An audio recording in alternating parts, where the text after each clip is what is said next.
अस्सलाम वालेकुम दोस्तों, पापनगर जी न्यू अपडेट सां गॾु हाज़िर थी चुका आहियूं। इन खां पहिरीं असांजे चैनल ते न्यू आहे त सब्सक्राइब करे हाल ते क्लिक कंदा। तो दोस्तों बिना देर हलूं था पंहिंजी अपडेट जे तरफ़, तव्हांखे इंतज़ारु कोन था करायूं।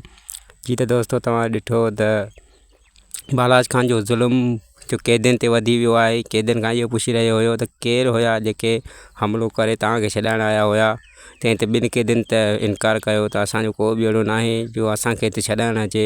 ऐं रोशन इहो चयो त को त आहे जेको रुक जा चणा चॿाड़े सघे थो, जेको हिते अची पहुतो आहे मुंहिंजे लाइ। त रोशन ते अञा बि हुनजो ज़ुल्म वधी वियो आहे दोस्तों। ऐं बालाज खान माण्हू छॾिया आहिनि पंहिंजा, त ॻोल्हा कयो त उहे केरु आहिनि जेके मूं ताईं पहुचण जी कोशिशि था कनि, मुंहिंजे क़ैद में अची मुंहिंजा क़ैदी छॾाइण था चाहिनि। त उन्हनि खे मां ॿुधायां त बालाज खान बोलाटी हिकिड़ी खाराईंदो आहे। जी दोस्तों, त ॿिए पासे जेको मंठार जी मालिकाणियूं आहिनि उनखे सम्झाए रहियूं आहिनि त तूं बि बालाज खान सां भाॻे भाई वारा आहीं ऐं तूं बि दोस्ती थियण थो चाहीं। इन खां सुठो आहे त तूं बालाज खान जी ड्यूटी छॾे हलियो वञु।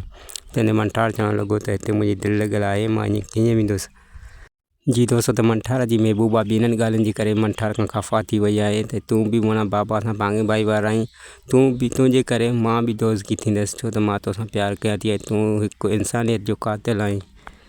जी दोस्तों, तंहिंते मंठार चवणु लॻो त तुंहिंजे दीदार जे ख़ातिर सिर्फ़ु मां तुंहिंजे बाबा जो हुकुम मञां थो, न त जेकॾहिं हुनजो हुकुम न मञींदो त हू मूंखे कढी छॾींदो ऐं मां तुंहिंजे दीदार खां सिकंदो रहंदुसि। जी दोस्तों, ॿिए पासे ईंदड़ एपिसोड में तव्हां ॾिसंदो त हिकु भेरो ॿीहर बालाज खान राबेल सां मिलणु अचे थो ऐं हुनजे हथ में हथियार ॾिसी हिनखे राबेल खे इहो चवंदो त तोखे हथ में हथियार नथो ठहे। त राबेल चवंदी त हीउ हथियार हथ में मां ठाहिण जे लाइ न खियो आहे, सिर्फ़ु हिन जे करे खियो आहे त को मिरूं जे साम्हूं अचे त मां हुनजो शिकार करे सघां ऐं पाण जो बचाव करे सघां।